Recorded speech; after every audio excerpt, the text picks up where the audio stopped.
किसी ने मुझसे पूछा था कि 3300 मशीन में अगर हमको लेज़र बाहर निकालना है तो किस तरह निकालने का।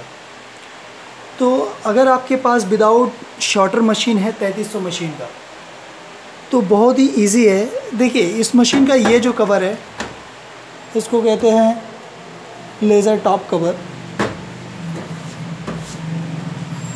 इसके कई सारे नाम हैं। एकदम इजी फंडा है, ये कवर आप इजीली निकाल सकते हैं। अगर आपके पास शॉर्टर लगा हुआ मशीन है तो शॉर्टर में ब्लैक पट्टी इधर रहती है, ये देखिए इधर, यहाँ एक स्क्रू रहता है, एक स्क्रू यहाँ लगा रहता है और एक स्क्रू यहाँ रहता है। ये 3 स्क्रू खोलने के बाद आप इस कवर को यहाँ से ओपन कर सकते हैं। इसको ओपन करके इसे बाहर निकालने का, उसके बाद ईज़िली एक इसके पीछे स्क्रू लगा रहता है, वो स्क्रू खोलने के बाद जो आपका शॉर्टर यूनिट है सीधे बाहर आ जाता है। ये सारे वायर यहाँ कनेक्शन रहते हैं शॉर्टर में, वो 2 वायर निकाल के यूनिट आप बाहर खींच सकते। बट अगर आपका मशीन विदाउट शॉर्टर है, अगर उसमें शॉर्टर एज जैसा मशीन आप देख रहे हैं ऐसी मशीन है, तो आप इजीली तरीके से, बहुत ही आसान तरीके से लेज़र यूनिट को बाहर निकाल सकते हैं। एक स्क्रू यहाँ रहता है, मैं ऑलरेडी स्क्रू निकाल चुका हूँ, आप देख लीजिए। एक स्क्रू यहाँ है, एक स्क्रू यहाँ लगता है। ये स्क्रू नहीं निकालेंगे क्योंकि ये अपने कवर का है, ठीक है। एक स्क्रू यहाँ रहता है, ये होल जैसा है, एक स्क्रू यहाँ लगा रहता है। इन दोनों स्क्रू को निकालने के बाद बहुत ही इजी तरीके से आप इसे उठा सकते हैं। थोड़ा सा अपनी तरफ खींचने का, बाहर आ गया, ठीक है। ये हो गया आपका लेज़र यूनिट। अब लेज़र यूनिट निकालने का कैसे है। फर्स्ट इसमें 4 स्क्रू रहते हैं। पहला स्क्रू ये, आप लेज़र को पूरी तरह अच्छे से देख लीजिए। एक स्क्रू ये लगा रहता है और एक स्क्रू इसके इधर रहता है, ये आराम से देख सकते हैं आप। ये स्क्रू, ये वाला, ये स्क्रू निकालने का। उसके बाद स्प्रिंग के साथ अटैचमेंट है इस स्क्रू को और इस स्क्रू को, ये आसानी से खुल सकते हैं।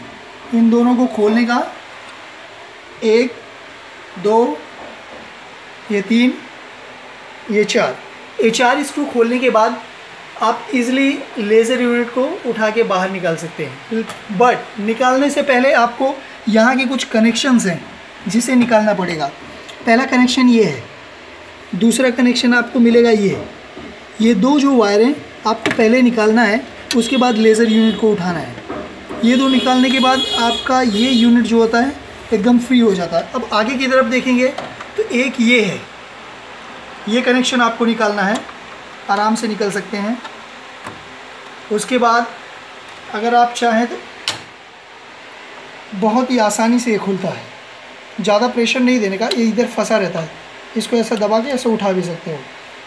अब ये निकल गया बॉक्स। अब इसमें 2 कनेक्शन रहते हैं, ये और ये दोनों कनेक्शन को आप आसानी से रिमूव कर सकते हैं। और उसके बाद कभी भी लेज़र यूनिट उठाते समय पहला पोजीशन आपका ये आना चाहिए, इधर से उठाने का, क्योंकि यहाँ का फ्लिप है, ये देखो, ये जब इधर से पुश होता है तो ऐसा उठता है। तो इसको आराम से निकाल के उठा के आप बाहर ले सकते हैं। और जैसे मैंने लास्ट वीडियो में आपको दिखाया था कि अगर आपका लेज़र में वन साइड कोई भी पेज का अगर A4 है या A4R है, A3 है, वो कोई भी साइज़ का पेपर, अगर उसमें कोई भी साइड ब्लैंक आ रहा है तो 99.9% जो प्रॉब्लम रहता है वो सिर्फ लेज़र का रहता है। मैटर लाइट आना, आप बोल सकते हैं कि ड्रम का इशू है, बट मैटर छप ही नहीं रहा है और दूसरी जगह प्रॉपर मैटर छप रहा है। तो इट्स अ मस्ट इम्पॉर्टेंट, आप अपने लेज़र यूनिट को चेक कीजिए। और अगर आप नहीं समझ पा रहे हैं तो ज़्यादा से ज़्यादा आप अपने मैकेनिक के ऊपर ट्रस्ट करके उसको क्लियर करवाइए। बिकॉज़ अगर ये छोटे मोटे इश्यूज़ हैं तो आप खुद क्लियर कर सकते हैं,